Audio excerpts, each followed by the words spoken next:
Right, I've been doing relaxed stretching for about an hour now, and just nice and relaxing things. Wasn't really getting nowhere past this little tightness in my hip, inflammation, tightness, whatever, and it was giving me a bit of jip and around here. So this wasn't so bad, it was more this. So I pushed it a little bit more, forced it.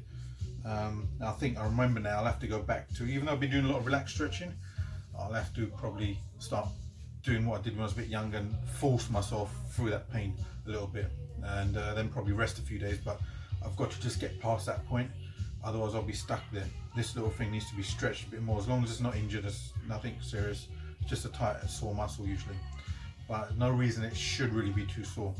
It will need a massage or stretch. I'll massage it another time, but I'm gonna trying to push the stretch a little bit now. So I'll do front splits either way, once or twice, get up, shake my legs, whatever, and box splits and things. Let's see how it goes, see what it does.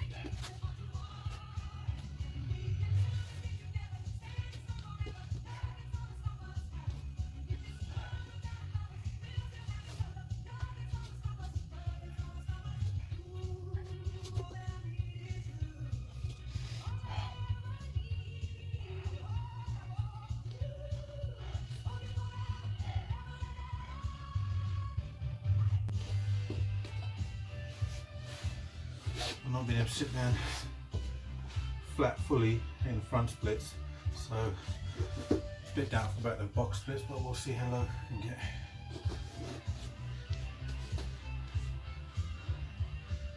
There's slightly different muscles involved as well in it, so see how those muscles are doing.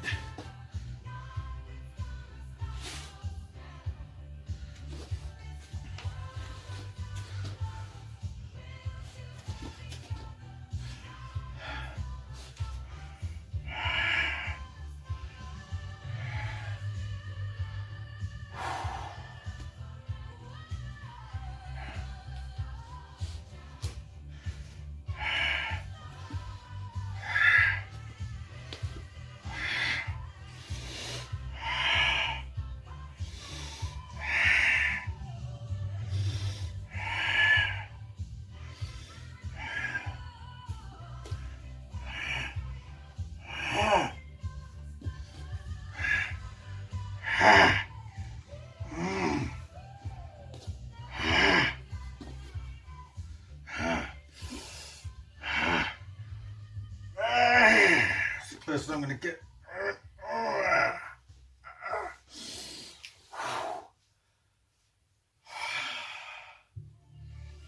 There was something I noticed when I first got back in training, when I was trying to stretch and hardness and that stuff. It's probably not part of it, and so I'm trying to make sure it's not a mental block. So I push past the pain barrier every now and again. When I had a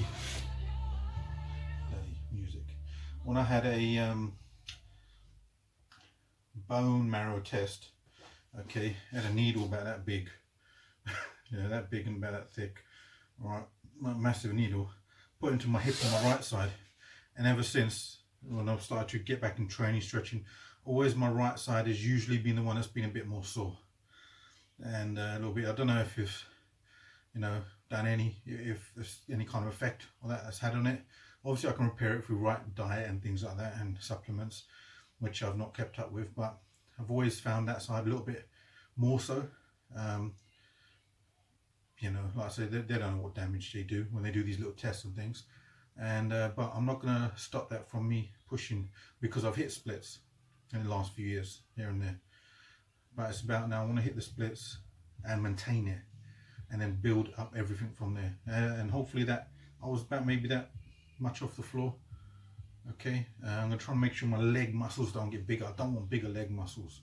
I put a muscle very easily, and then that's the problem, especially when I'm trying to make them stronger and get stronger. Muscles flipping respond too quickly and easily. So I have to see what I'm doing there, and because yeah, bulkiness does affect the mobility of your joints. I'll tell you that now. Okay, 100% I know from experience, because when I was on the chemo, I was still teaching. Halfway through, I started going back to teaching as well, because I was just missing being there and needed to get out of the house, do something. And so teaching, I had the students want to teach, so I'd get out. I'd lost a lot of weight. I was down to about 14 stone, and you might think that's nothing. Well, when you've been 17 stone, 14 stone, I've not been 14 stone since I was like at school. Yeah, okay. So my frame isn't built for a 14, 13 stone frame. I look odd. Don't look right. And but when I was kicking, what I'm saying is my flexibility was still there. Yeah, my speed was actually better because there's less weight to lift.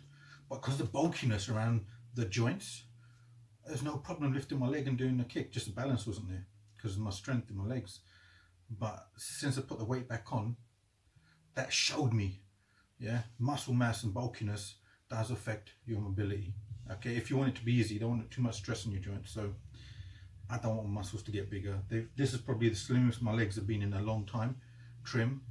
And if I find a certain exercise and make them bulkier, I will stop, and just adjust, because I don't want them heavier. I want to, be able to have the full flexibility, full mobility, and be able to enjoy my training. What I do is my style. That's my way of what I do.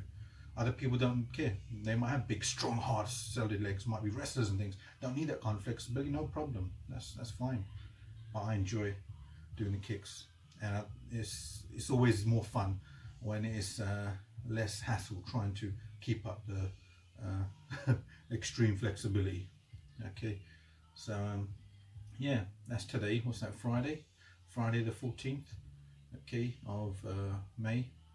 Let's see, I'd say if I've gone that low, if my muscles are not too sore on things in a week, I'd say maybe within a week I might be able to hit 4 splits if I'm diligent enough and watch how I'm training and resting, and a bit of massage, self-massage here and there, things on that area there. So yeah, respect. Never give up.